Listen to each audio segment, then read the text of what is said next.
Today we have a special AMA, the roundtable, where we would like to speak with you, to hear your feedback, and to make sure that we are on the same page, that whatever change we are introducing into the game is well understood, clear for you.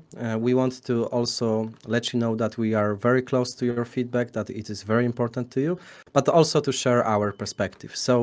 In today's AMA, we asked Sam Sepio to basically provide the feedback for what is basically upsetting you, what should be nerfed, what should be buffed. And thanks to this, we will be able to move forward together. So leave some heart, some fire on the chat, and give me 1 more minute and we can get it started.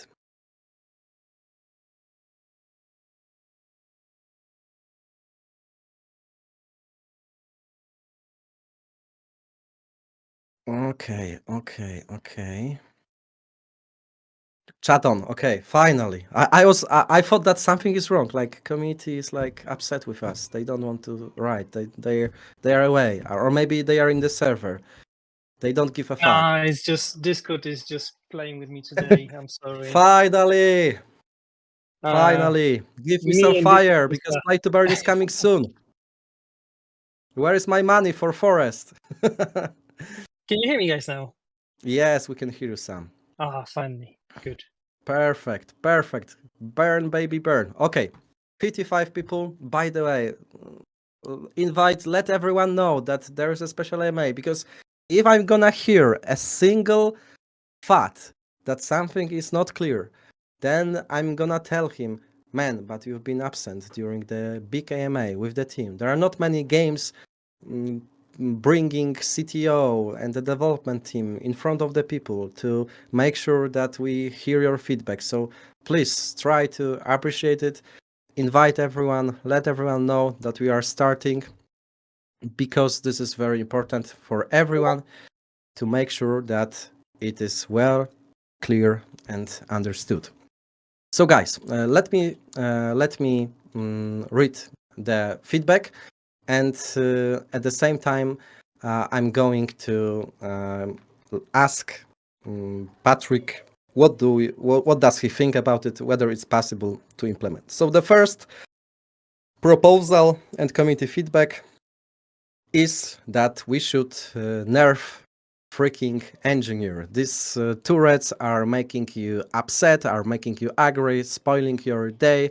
You want it to be nerfed, and you have a lot of ideas, but I think that the best way to address it is to ask Patrick whether he's aware of this problem and what is the proposed solution.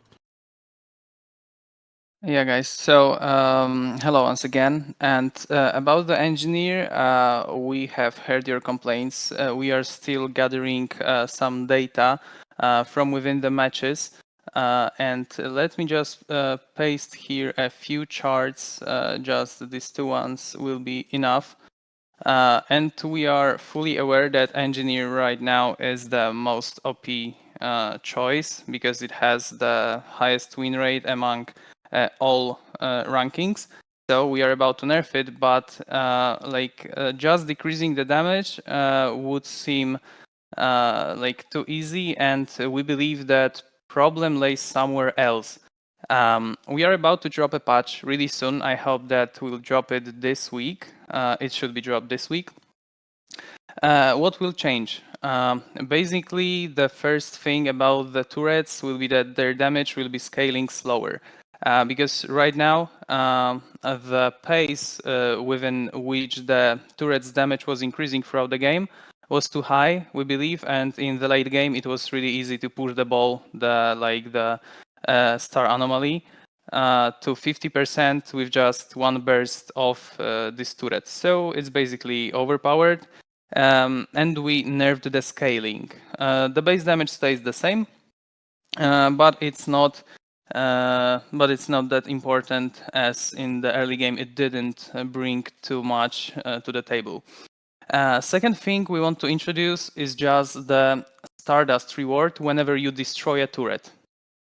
This means basically that engineers shouldn't be that tempted to spawn turret everywhere they can. They can just fly around and spam F because the cooldown is up and they can spam a turret. Now they should think a bit more about this before they spawn a turret, because they will reward their opponents with some Stardust, meaning that they can snowball on that fact. The reward we are discussing right now is 50 Stardust for turret destroyed. So basically, it should change how engineers feel about their turrets. I have playtested it myself recently, and it made me less eager to spam it everywhere. I had to think more strategically about this. And lastly, the thing that was broken about turrets is that they gave you really easy visibility of your opponents. Because if you spawn the turret somewhere, then this whole laser indicator will show up and you will basically know where your opponents are. This is a bit too OP also, because if you had like 3 engineers on your team and you spawned 3 turrets, you will know about positions of each of your enemies. And what we changed here is just the visibility of this laser. Now this laser will be visible only for the one who is being targeted by this. So from now on, engineers turrets won't give you any info, won't give you that much info of where your opponents are. Of course, you will see the bullets that turrets is shooting, but the laser was too OP, it was too precise, and it gave too much info. So by introducing these 3 changes, we made engineer not like totally useless, but we wanted to enforce engineer players to place their turrets more strategically and to think of probably the whole goal of like using this class should be to play around the anomalies and place them properly. It shouldn't be really used as some kind of a ward that shows you positions of your opponents, or just maybe helps you in 1v1 scenarios. It should help you in achieving more anomalies, yeah. That would be the 3 changes that we believe should make it. Okay, so guys, as you can see, according to the statistic, engineer has the biggest win ratio, and this is the best statistic that something is broken here, and this is exactly why we introduce the small nerf on the 3 levels. The first, there will be basically the scaling will be decreased, so every single like throughout the game, the more the game is ongoing, the bigger damage from the turret is. So basically the damage is increasing. By decreasing the scaling, it will be not that OP at the late stage. The second is obviously the Stardust, which is going to be earned by the opponent team killing the turret, and the third, this visibility. How about range? Do you think, because I see Demolku asking that maybe we should decrease the range, do you think that this might be too much? We wouldn't want, because yeah, we can drop a huge nerf, decrease all the damages, like the durability of the turret. But we believe that these changes we are about to introduce achieve the goal of making it more of a strategic class, not just all-rounder that is good against the anomalies and against the players. If we like keep on seeing these kind of statistics that are warning, because the charts I'm posting are warning, players are shifting towards one meta and that's bad for the game, then we will of course think of further nerfs. For now, we would like to push only these ones. And in my opinion, that's a fair deal. Nerfing, like any nerfing, shouldn't kill the object. Like it was the case with Hitman. Hitman was nerfed. Now there are not many voices that it's OP, but still a lot of people are playing him because it's giving fun, right? So the same need to be repeated with the engineer. Speaking of the classes, maybe according to those statistics, we can clearly see that tank and shooter are having the lowest win ratio. So do you have some ideas, Patrick, if we can maybe buff the tank or shooter? How do you see this problem, and how do you want to address it? Yeah, about the shooter and tank being a bit behind, I think it's like right time to spoil a little bit of an alpha because we are about to drop some new ships for you, and this is for like increasing the duration of your meta progression, so a player feels that he still has something to unlock. And for the first here, we will go about tank. So yeah, we want to focus about tanks because right now the meta is mainly focused about hitmans and engineers, and the game is usually about some distant fighting.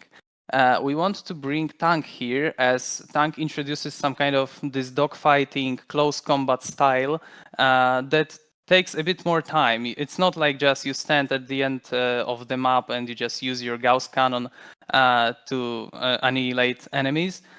With tank, you can also play around the anomalies because you have your passive skill that deals damage constantly, but also about the barrier ability, you can survive some longer. And we have seen the really small win ratio about them and really small damage. So we will be, you can say, buffing. Yeah, it's basically a buff for tanks. And the first thing we would like to buff is just the damage, because as you see on the chart, tank deals the least damage of them all. So basically, improving this kind of damage from his passive ability will make close combat more interesting. But also, current barrier doesn't serve its purpose. I mean, the numbers we have come up and we have brought to you it is like sufficient for standing out one enemy, but as you all agree, tanks are not about just tanking one enemy. You should be like, you should feel free to go one against all, probably, and survive for a bit, draw your enemy's attention, so the rest of your team can do the job. And this is how we want to improve the tanks. We want to decrease the current durability of the barrier, because right now it's about 15 seconds. We want to decrease it, but make it far more durable. And this way, the teamfights will get longer. We will shift to this more close combat style, but of course, like not disbanding all Hitmans and all Gauss lovers. I think that buffing tanks can really move Change the the meta. meta to the correct direction that we want to achieve. Perfect. Guys, leave the thumb button for Patrick and his team because they are cooking behind the scenes. And I think it's a very good idea to buff the tank, although I am playing engineer myself, but yeah, I can't wait to unlock tank as well. And as far as I'm concerned, we want to increase the damage, but there is one merit comment from Nicofein, who is writing that tank becomes kinda useless with Mark of Death as it goes through armor. And I think this is, Patrick, something that you can consider, as in my opinion, tank should be kind of the counter against the Hitman.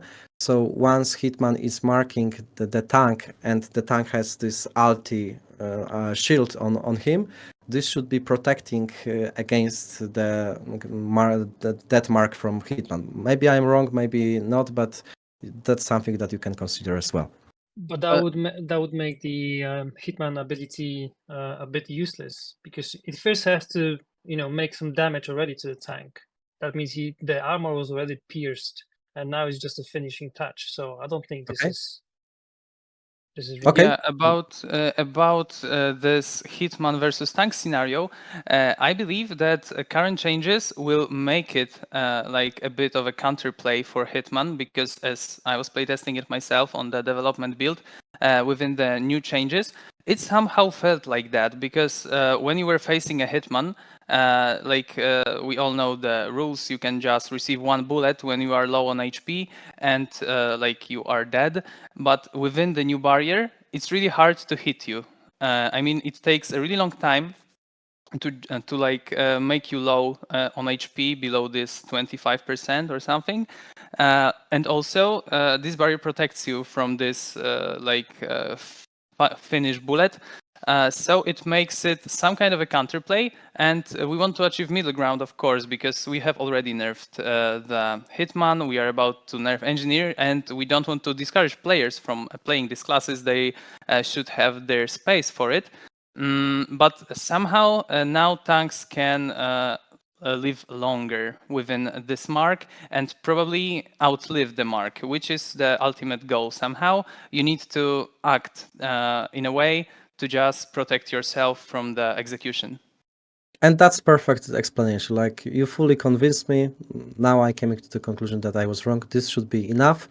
So let's stack it up. And by the way, guys, as you can see, it's worth to attend in our AMAs because there is some kind of development leaks. So you are one step ahead of the market. You can hear, for example, a small leak that there we are planning to introduce the 6th tier, and maybe tank will be one of them. So it's very helpful in terms of strategizing your tier progression. Speaking of buffs and nerfs, since we got the classes addressed, maybe we can consider moving on to the weapons. As you can see, we are after a couple of nerfs. First and foremost, it was Gauss to be nerfed 2 times, and I'm not gonna lie, that this made me upset, as that's my favorite weapon. However, I can also understand the other perspective. Now I think tank Gauss receiving and keeping the same damage while having its price increased, it's a good balance. Obviously, people are always going to be FUDing the snipers in any game. They are pissing them, but right now it seems to be well balanced. But there are, I think, if there is a single weapon which is arising some concerns or FUD, it is most probably the Pulse. Not only thanks to the fact that it's having the auto aim. In my opinion, this is like a natural feature which is making this weapon exceptional, and I wouldn't delete it. But mostly due to the fact that it is having a long range and a couple of other things which are making it buffed. But OP. But maybe we are wrong. Maybe we have a different perspective. So we would like to hear your voice, Patrick, with regard to the Pulse Cannon, and how do you think we can address those comments? Yeah. So about the Pulse Cannon, the thing is, we are, of course, watching the analytics all the time, so I'm posting another chart. The thing you can see here is the Pulse Cannon gets the better, the lower elo you are on. So basically, players who are lower in ranking deal more damage with Pulse on average. And yeah, about this weapon, I know it serves really great purpose on certain maps, because, for example, on Lunis Station, where there is a lot of open space, I also personally use Pulse Cannon because I find it really easy to poke enemies within huge distance that they cannot hit you with minigun or something. A Flak Cannon also won't hit you from this big distance. And I believe that having weapons that are better in different maps is also a nice factor to the game, because you shouldn't stick all the time to the same strategy, to the same strategy of buying, selling weapons and upgrading. That would be boring, and that is what I like personally about the game, that I can buy Pulse Cannon on Lunis Station while I wouldn't do that on Degens Arena. So to sum up, we see that Pulse Cannon is a problem in lower elos, and we would like to address it with probably decreasing its range a bit, because right now it can hit you from the whole map. On Lunis Station it can get a bit lower, but removing the auto aim or reducing its damage won't be a really good step, because we will make it unusable on average. So yeah, right now we can call it an low elo stomper, as we called it in dev team, and we would like to address it probably lower elo players aren't that familiar with the map. They cannot hide behind these high obstacles on Lunis Station. But yeah, decreasing the range should be enough, we believe. Yeah, and I agree with Patrick. I wouldn't remove the auto aim like some people are suggesting, because that's a very exceptional feature about that weapon. Please bear it in mind that it doesn't have a big damage. It has a lot of bullets, but the damage is very low, and those statistics are showing this perfectly. That on the high pro level, people are dropping the pulse cannon because it's kind of useless against, for example, flak cannon or Gauss. On a mid beginner level, it is like very often used. However, I need to admit that there is a new meta on the pro level, which I observed, that some pro players are basically buying pulse cannon early, selling the primary weapon to buff it by once, to upgrade it by once, try to leverage and take advantage of this weapon and its powerhood early, and then they are selling this pulse cannon to the flak or to the Gauss. And when I think about it, this is making this game very strategic, and maybe decreasing the range should be enough. We don't want to remember, the best rule for any nerf or buff is we don't want to destroy the weapon. We want it to be used because a lot of people get used to it while making it more balanced. So that's the way how we can address. I see a lot of people are coming, and so a lot of you might missed the previous update. So just a very quick reminder: engineer will be nerfed, so don't worry. Tank will be buffed, and we are planning new tiers. What's more, pulse cannon rage will be decreased. So that's the first. That's basically something that you could miss. And speaking of the rest, what do we got on your file, guys? Don't worry, at the end of the AMA, you will be able to ask the other questions. Basically, I think, and this might be very interesting for the players, because Patrick, you are like the closest to the data. You know every single number, every single statistic. So do you see some weapons which, from your development perspective, are OP, but they are not necessarily used in game right now? Yeah, so by saying that, I may decrease my efficiency in this strategy, but we believe, together with the dev team and taking care about the numbers, just looking at them and all these charts, we believe that, for example, electric wave gun is undervalued and it is not used enough by the players. Probably you as the player base haven't seen the true power of this weapon because it has this percentage damage against shields. And this really well scales in the late game, where everyone on the opponent team has tier 5 shields. They have upgraded it to the fullest. And the strategy some of us in the game dev team have used recently is just selling their second weapon, probably the first one being flak cannon, but we usually sold the second weapon and bought the electric wave gun, because in late game you can basically melt your opponent's shields in just 3 or 4 bullets, if I'm correct. And just bursting down your enemy is really easy then. So this is some kind of a hint from myself. Then you can try it out. We have gaming hours just now, so you can join a game and try that. Because electric wave gun, when fully upgraded in the late game, I believe it's undervalued. And after my hint, I will analyze the charts how it increased. But we believe it's really great at this moment. And you see, guys, it's really worth to be present for Starfield AMA, because our devs are printing with another alphas, and I really like this alpha. So, guys, basically, as I hear you, Patrick, it's worth considering buying Electric Wave in the late game to basically eliminate the shield of the opponent, because let's be honest with each other, when the shield is fully upgraded, it's really hard to get through. And Electric Wave is having a very special feature which is especially effective against the shield. So you can melt the shield with just 2 bullets and then swipe into the flak cannon or Gauss and he's dead, right? That's very creative, and I think that's the whole beauty of Star Heroes game, that there are a lot of there are a lot of strategies that you can introduce into your gameplay. So yeah, we'll see.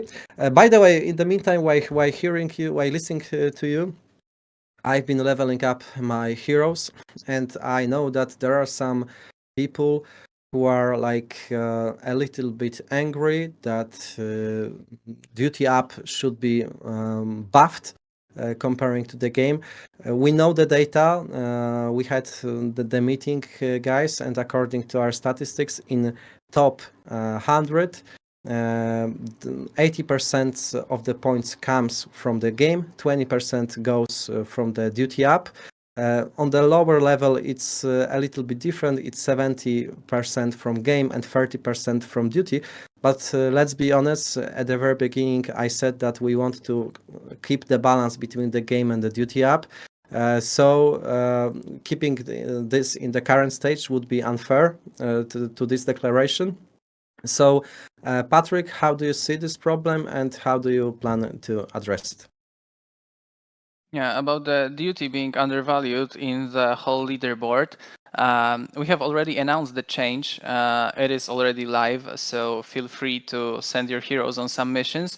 Because we have increased like the star score income per each mission, and mostly we valued higher level heroes. This means that right now the level 1 heroes had like 70% buff or something, but the highest levels, like 8 or 9, it is like 200%. Meaning that right now, when you send your heroes, you should be able to keep up with the players who score the highest star score from within matches.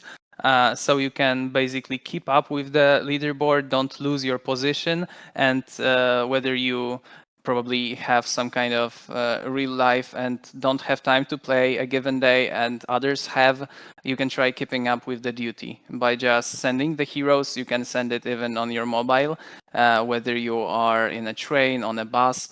It should be easy for you to farm some star score there, and we wanted to make it like more possible to keep up with the leaderboard this way.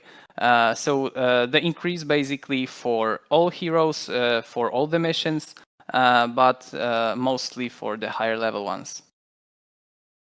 Okay, so I hope that this is addressing well the concerns for the users of the duty up. This will also reflect in the Star Heroes token spending. This is like the overall effect is basically to balance the game and the duty up to, from one side, to provide buying pressure on the Star token, which is going to make it more valuable at the end of the season, and at the same time to reward players playing the game. So I think this is like a fair conclusion. So the hero score to be increased, the number of missions has been already increased. So let us know how do you find this upgrade, because like Patrick said, it's already implemented. I think now it will be even much more worth to be sending those heroes for the mission. Of course, there are some exceptions, like for example Peggy gaining 5 million points from the game, but this man is crazy and he's playing from the very beginning to the very end of the server. He's also taking advantage. Oh, 9 million. Fuck you, Peggy. And the small tip, that's something that we have already announced. Please remember that your hunger level is very important in your star score level. So what Peggy basically is doing, he's very active in the shop section. He's buying a lot of skins for a lot of the spaceships. 4K hunger level, you motherfucker. get away from the server. Anyway, congrats, because I'm also aware of the elo point statistics, and as far as I remember, Peggy is not only the best in terms of the star score, but he's basically also the best player on the server in terms of the skill. So actually, that's cool that we can see you that high in the leaderboard. However, by buffing Duty Up, I hope that the rest will be able to close the gap a little bit. Where we can see this kind of stats, this is like our private statistics. We are not revealing them. Maybe in the future, that's something that can be considered. Nerf Peggy, yeah, Nerf Peggy and buff Zanzi, because I've seen Zanzi is saying that he's basically losing 7 games in a row, that we should fix matchmaking. We need to basically fix Zanzi and to buff his skill. Of course, it's probably a meme. Guys, finally, we came to the surrender. This is making a lot of emotions. Oh, Krzysiu, nie wiem. You are reading my mind, or I am reading your mind. So a lot of people are upset that once the opponent team is surrendering, I am not rewarded enough. And this leads to the kind of the plague that some people prefer to surrender the game to spoil the fun of the other players. At the same time, I don't feel that surrender button itself is wrong. There are some games which I played, for example, yesterday, when I felt after 7 minutes that we lost the crucial battle, and now the opponent team has a clear economic advantage. There is no way back. There is no remontada to be possible, right? So in this way, it's good that we are able to surrender the match to basically, because even though that late game is providing a lot of fun, it doesn't make sense if you are being bashed right after getting out from the spawn. However, I think the biggest problem is that winning team which has won by surrender, is not rewarded enough. So, Patrick, that's a major concern. How do we plan to address it?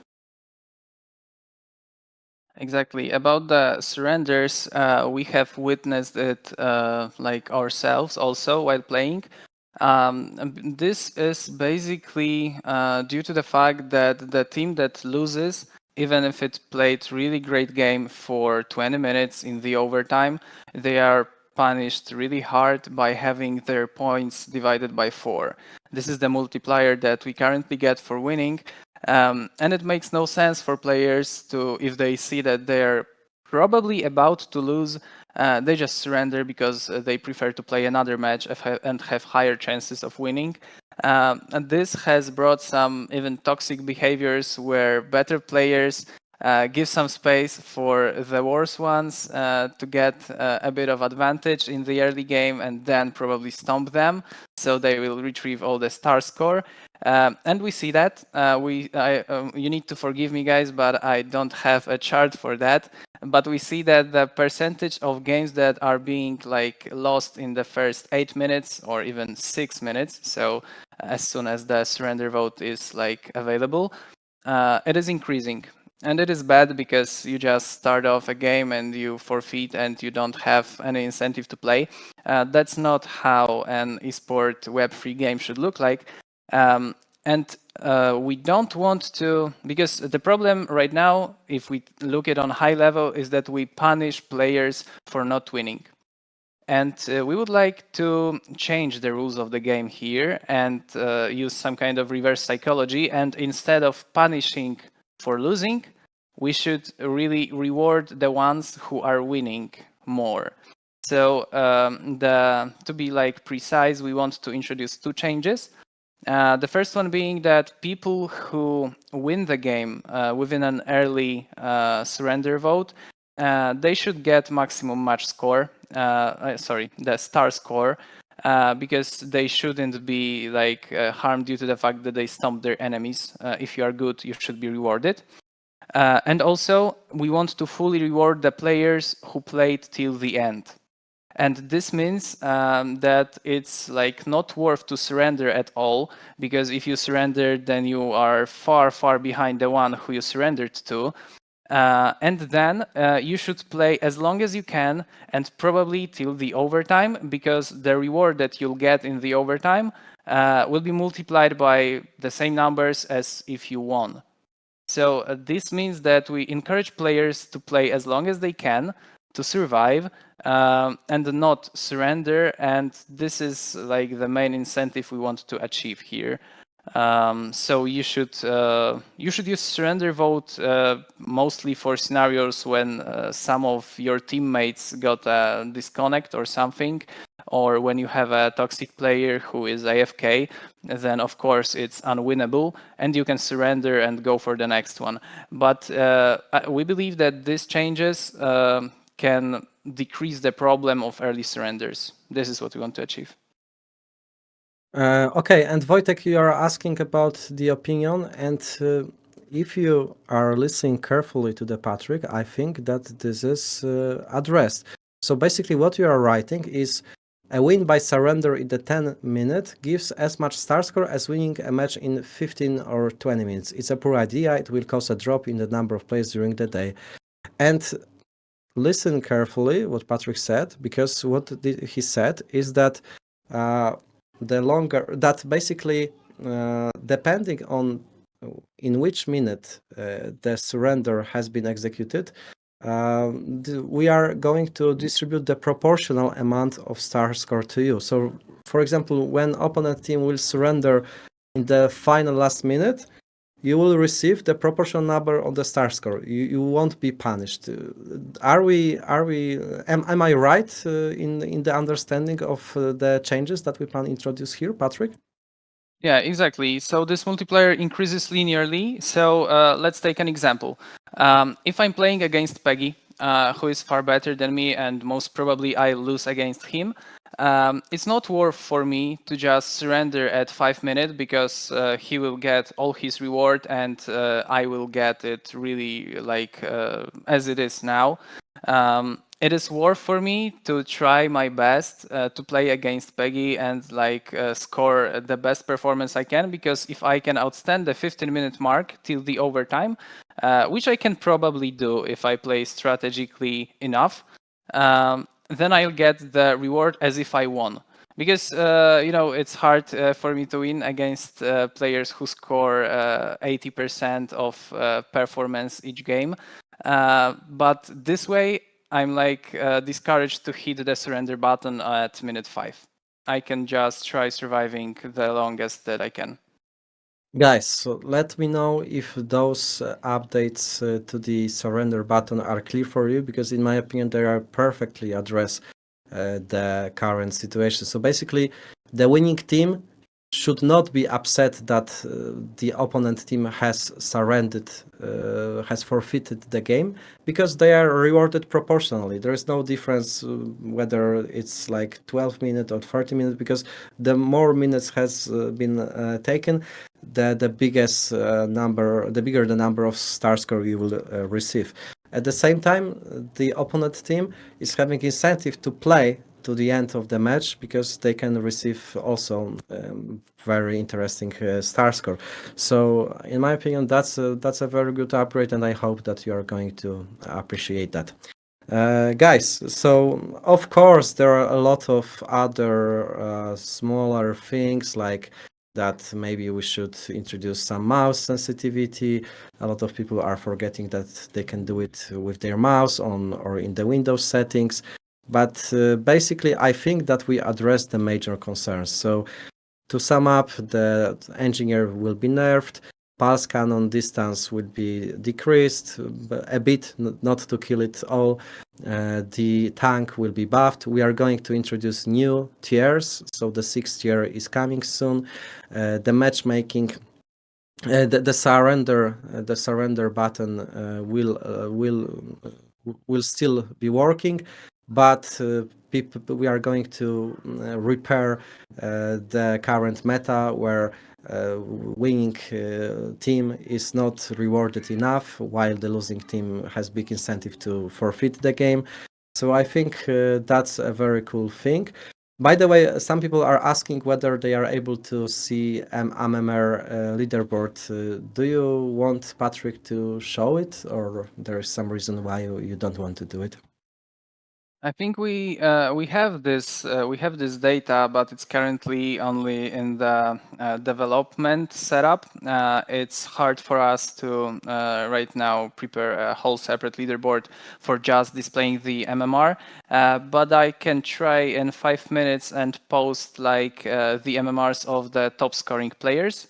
Because I have the So screen, so I can post it. It's like from 2 days ago, but I need your oh, acceptance. you have it. So if you have it and you have saved it, because we were talking about this data, let's hit it here. So These here are is the like rankings. is it the correct one of, because you can check the chat. Yeah, it is correct. So as you can see, Peggy is not only the best in the leaderboard, but he's also the best player on the server. You can also see the MMR by the others. By the way, I don't want to prize myself, but I am also on the list pretty high. So yeah, to Pan Paragas. No, that's me. That's me.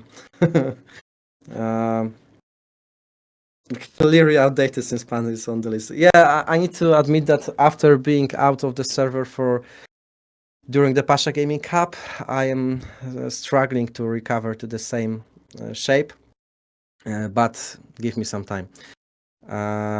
Okay, Patrick, do you feel that I missed something?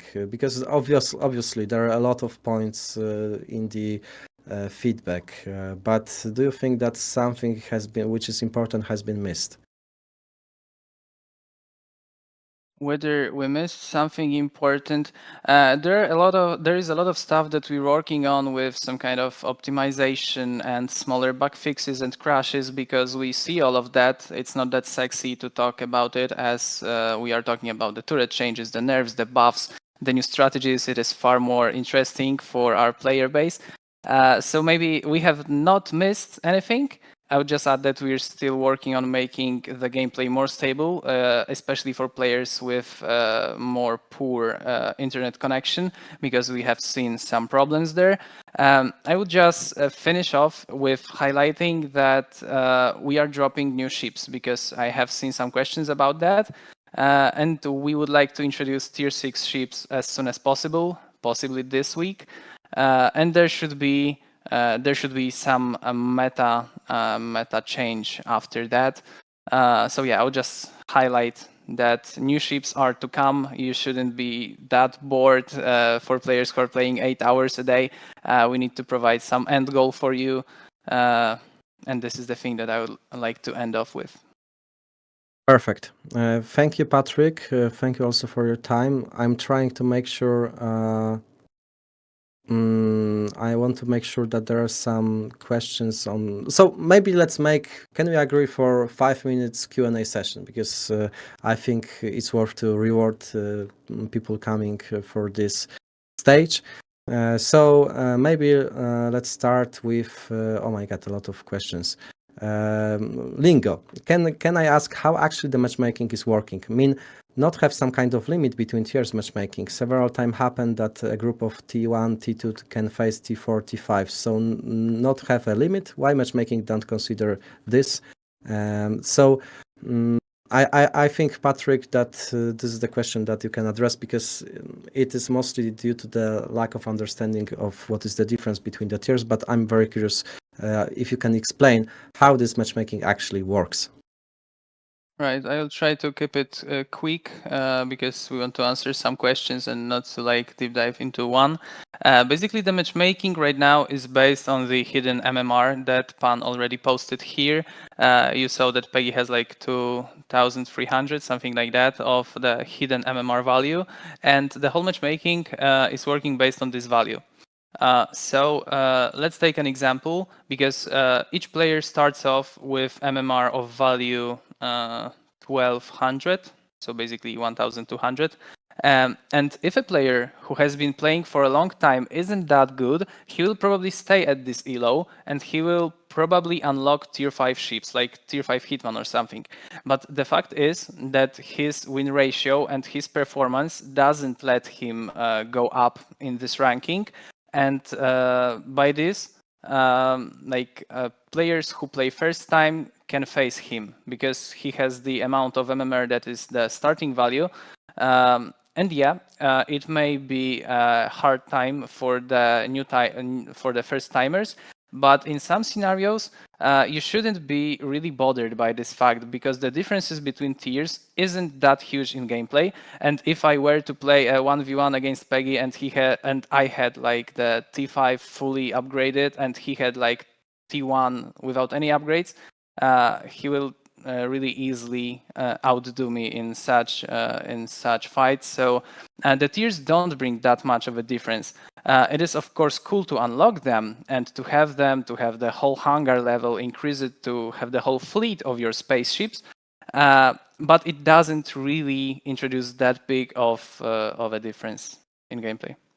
By the way, Hubert, I think you are available on the AMA. So if you have access to the microphone, I think a lot of people would like to hear your feedback from the Pasha Gaming Camp, because it was Pasha there playing Star Heroes and his community. So if you have the possibility to input your mic, please let us know, because I think a lot of people would like to hear the alpha here.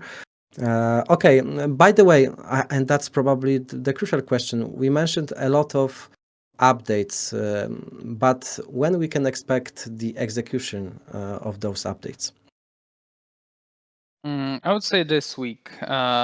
For sure, we will bring up a patch fixing the, let me think, nerfing the engineer a bit, and some other nice to have stuff, like we'll introduce this window where you will have some hints of the gameplay, because we want to guide you through our game a bit more than just the social media, the Discord.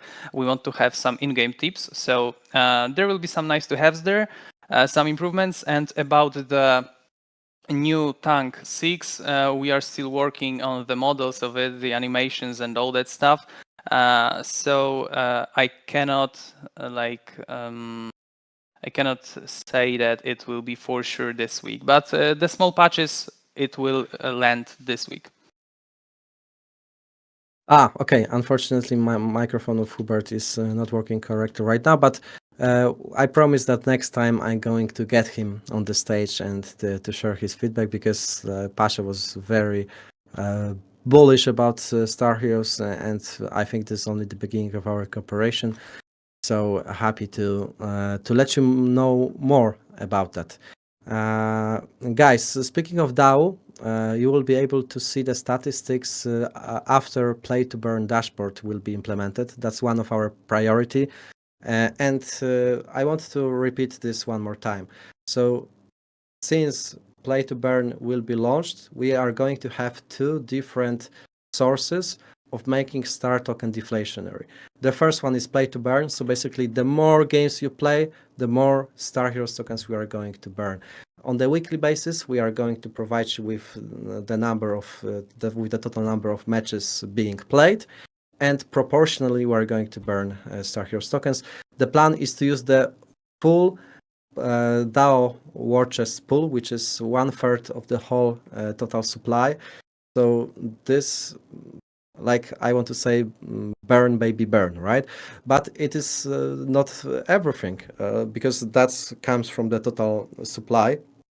But there is another source of deflation, which is duty up.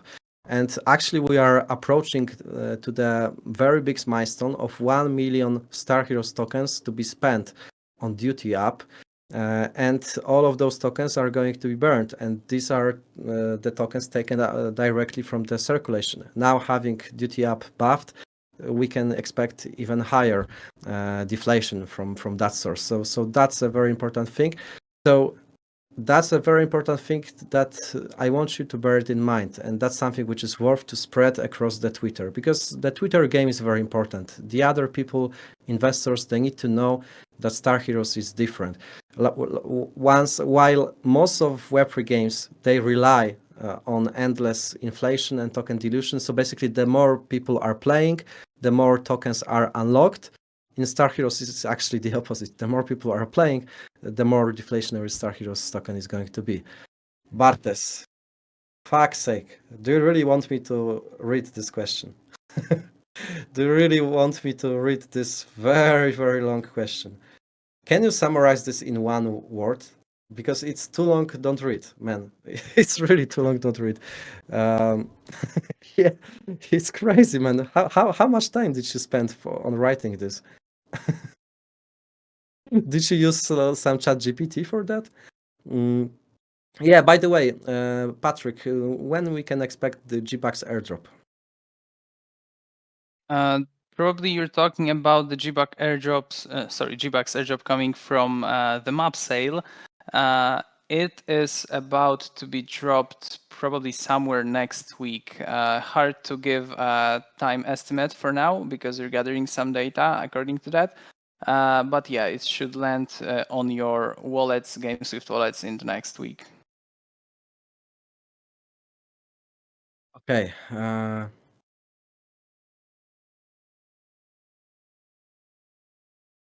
Fuck. Patrick, do you want to read this question from Bartes? I mean, I have read it already.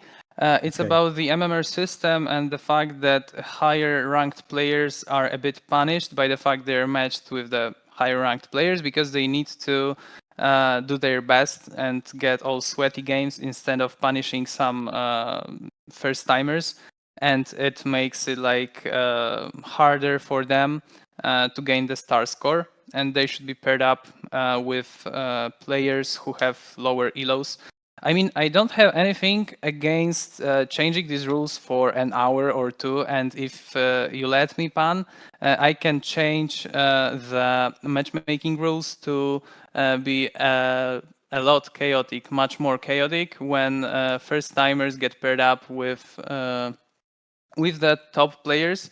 We can try saying it for 2 hours, but I guess the feedback will be mostly bad from the first timers.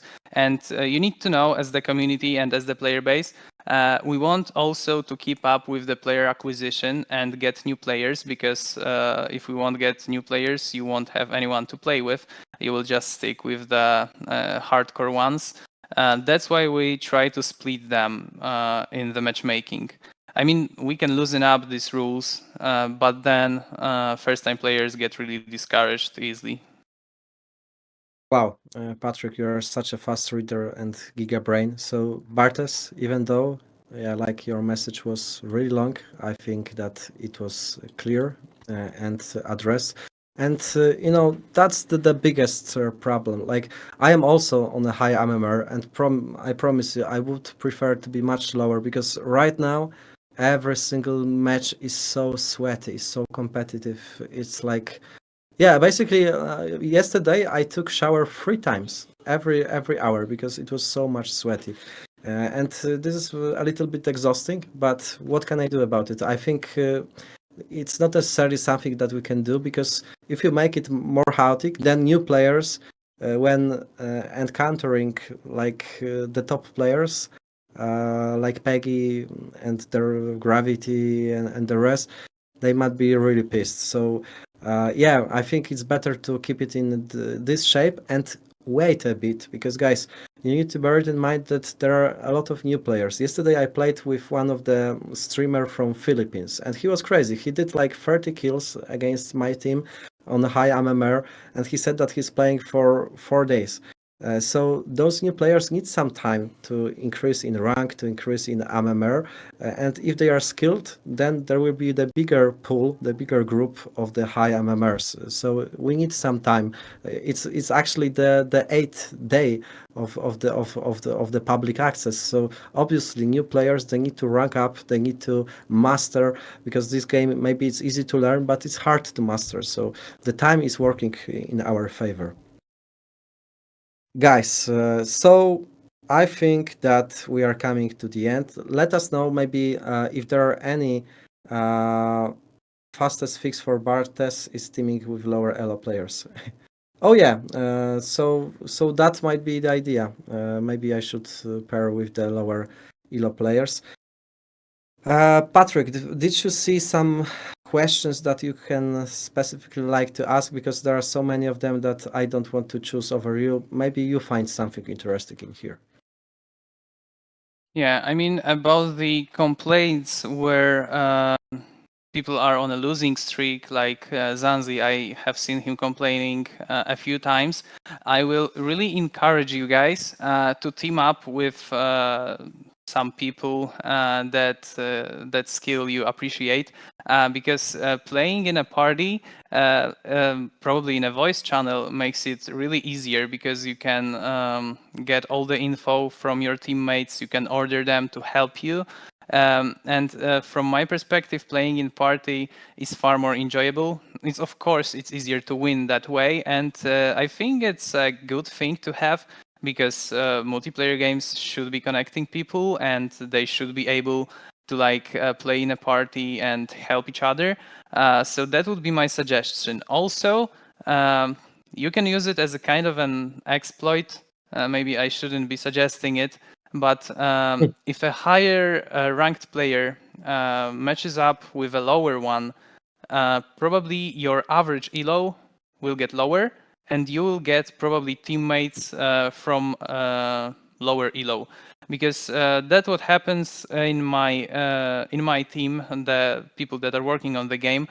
We usually play together, but some of us are better and they're playing alone. Their elo is higher, and they play against better players. But when I team up with them, and I'm like 1600 right now, then they have totally different setups, and it's still enjoyable for us. So one thing to address about the matchmaking: please try playing in a party, because when you have teammates who you can get along with, it's far easier to get through this. It's far easier to enjoy the game, I believe.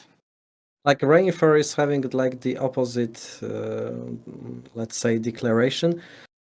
He says that playing with low elo players selects you players a little lower, but still the game is not winnable. What do you think about it? From the technical side of view, it works in an average. I mean, these are just rules that get loosened up within the matchmaking time. Hard to tell. We would have to go this example one by one and see the MMRs of the players you paired up with. This is just the experiences that I see. I can describe them, and this is how it works. We see different players when we pair up with the dev team. Okay, guys, we are coming to the end. We don't want to keep you here for too long. Developers have a lot of work to do. You are having the matches to be played. So thank you for today. Samsep, you can collect some feedback after this AMA, or maybe some questions which you would like to be addressed. Basically, the short executive summary is that we are planning to nerf Engineer, but in the way to not kill it totally. Tank will be buffed, there will be new spaceships and new tiers. Pulse cannon range will be a little bit decreased. The surrender button and surrender system will be upgraded in the way to not punish the winning team and to provide incentive for the losing team to play to the end of the match. Turrets from Engineer will give much less damage, so the scaling during the game will be decreased. A lot of alphas, as Patrick shared, that electric wave weapon is rarely used, but it could be a really interesting meta to be considered on the late game, because you can use electric wave on the late game to bash, to destroy the enemy shield and then finish him with the flag or Gavs. So a lot of alphas today. The G-Bucks should be airdropped some in the middle of next week. This patch and updates are planned to be introduced this week. We've already introduced the buff for the Heroes Duty app. The airdrop, this is probably the question which is like concerning a lot of you, is in our roadmap, in our pipeline, but the game has priority right now. As you can see, there's a lot to be introduced. That's our priority. So we are sorry for any inconvenience. At the same time, I think the market is playing in our favor because it looks like the alt season is coming. So we obviously want to distribute this airdrop in the bullish market environment, but we are not forgetting about it. That's the promise that we are keeping delivering. Thank you guys for such a big presence during the AMA. Thank you, Patrick, for the very good answers, and thank you for your work. At the same time, Sam Sepio, thank you for collecting the feedback. And I see, Hubert, that you are back on the stage with probably microphone. So next time we would like to hear more from you about Pasha and his experience with Star Heroes. Because you put a lot of effort to organize that event. Thank you guys, and see you on the servers. Yeah, thank you guys. Thank you guys so much. And Sa Urim wrote, "Pan paragraph, the game is very nice." And that's exactly what I wanted to see at the end of the AMA. Thank you. You made my day. Really, thank you. Very nice. I just want to add from myself that a lot of feedback we collected. Thank you very much. It's always appreciated and it's very valuable. Just because we haven't talked about all of it today, that doesn't mean that we are ignoring it. Everything is collected and we will have it in our notes and we'll go through them as we deal with the priorities first. And by the way, Pabi, I'm watching you on YouTube. I watched your yesterday's stream, and it is you that I mentioned, that you make a very big progress, and man, you are very impressive. Like, I'm really bullish about your skill. Let's fight, guys. I'm joining the voice channel, so if you are seeking for the player for the party, I'm going to be available, but not for too long, because in 1 hour I'm joining the town hall on YouTube GameSwift channel. So see you soon and have fun. Yeah, thank you guys. See you in space.